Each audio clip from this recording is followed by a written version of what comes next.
آج ہم بات کریں گے اڈلٹ میں خون کی کمی انیمیا پر۔ عام طور پر اس کی کیا وجوہات ہو سکتی ہیں اور آئرن ڈیفیشنسی سے متاثرہ افراد میں کیا علامات دیکھنے میں آتی ہیں، پھر آپ کو بتائیں گے ایک بہترین آئرن سپلیمنٹ کے بارے میں جو مرد، خواتین، حاملہ، دودھ پلانے والی ماؤں اور بزرگ افراد کے لیے یکساں مفید ہے۔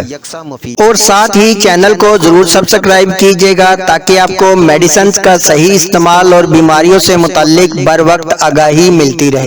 بالغ افراد میں ہیموگلوبن کا کاؤنٹ لیول کم ہو جانا آئرن ڈیفیشنسی یعنی انیمیا کہلاتا ہے۔ عام طور پر خواتین میں ہیموگلوبن کا کاؤنٹ لیول 12 سے 16 تک ہوتا ہے، جبکہ مرد حضرات میں یہ 14 سے 18 تک ہوتا ہے۔ اسے جاننے کے لیے آپ اپنی کسی بھی قریبی لیب سے ہیموگلوبن کا ٹیسٹ کروا سکتے ہیں۔ اور آئرن ڈیفیشنسی سے متاثرہ مرد اور خواتین میں جو علامت دیکھنے میں آتی ہے، اس میں فرسٹ میں تو سکن کی رنگت یلو ہو جاتی ہے، جسے پیلیا بھی کہا جاتا ہے۔ جسمانی طور پر ہر وقت تھکے تھکے رہنا، سستی، موڈ کی خرابی، چڑچڑاپن، ہارٹ بیٹ کا متاثر ہونا، اس میں زیادہ تر ہارٹ بیٹ تیز ہو جاتی ہے، چلنے میں دشواری، جیسے ہی تھوڑا سا چلتے ہیں تو سانس پھولتا ہے یا اونچائی کی طرف جاتے ہیں تو سانس کا پھول جانا۔ اس کے علاوہ بالوں اور نیل کا ٹوٹنا، سکن ٹون کی خرابی آئرن ڈیفیشنسی کی وجہ سے ہو سکتی ہے۔ اگر بات کی جائے آئرن ڈیفیشنسی کیوں ہوتی ہے، یعنی اس کی کیا کاذز ہو سکتی ہیں۔ نمبر فرسٹ تو اگر کسی حادثے میں خون بہہ جائے تو بھی آئرن ڈیفیشنسی ہو سکتی ہے، اور دوران پریگنینسی تو خواتین کو موسٹلی ہوتی ہی ہے۔ اس کے علاوہ پیٹ میں ہونے والا کرونک قسم کا انفیکشن، معدے اور جگر کے مسائل جو لمبے عرصے تک چل رہے ہوں، اس کے علاوہ پیریڈ کے دوران بلیڈنگ کا زیادہ بہنا، اور ایک بنیادی وجہ آپ کا پور ڈائٹ پلان اور چائے کا بہت زیادہ استعمال، اور کچھ جینیٹیکلی فیکٹر بھی ہو سکتے ہیں، یعنی وراثتی طور پر اگر ماں باپ انیمیا کے پیشنٹ ہے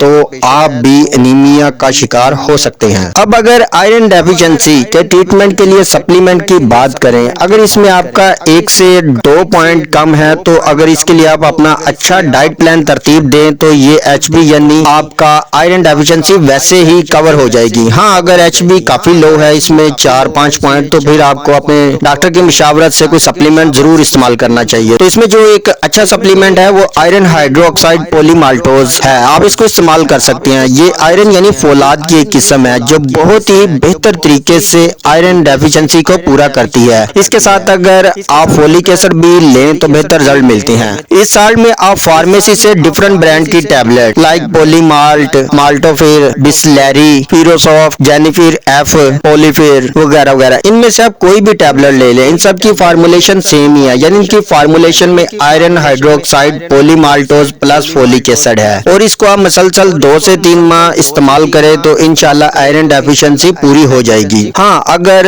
دوران پریگنینسی آپ اس کو مسلسل بھی استعمال کر سکتے ہیں، لیکن اس میں آپ اپنی ڈاکٹر کی مشاورت سے اس کا استعمال جاری رکھا جا سکتا ہے۔ اور یہ خوش ذائقہ ٹیبلٹ ہوتی ہے جو آپ چوس کر یا چبا کر دن میں 1 سے 2 ٹیبلٹ استعمال کی جا سکتی ہیں۔ اور بچوں میں آئرن ڈیفیشنسی کے لیے ہم نے ایک الگ ویڈیو بنائی ہے، اس کا لنک بھی میں ڈسکرپشن میں دے دوں گا، آپ اپنی رہنمائی کے لیے اسے بھی دیکھ سکتے ہیں۔ اور آپ کے ذہن میں کوئی سوال ہو تو آپ کمنٹ سیکشن میں ہم سے پوچھ سکتے ہیں۔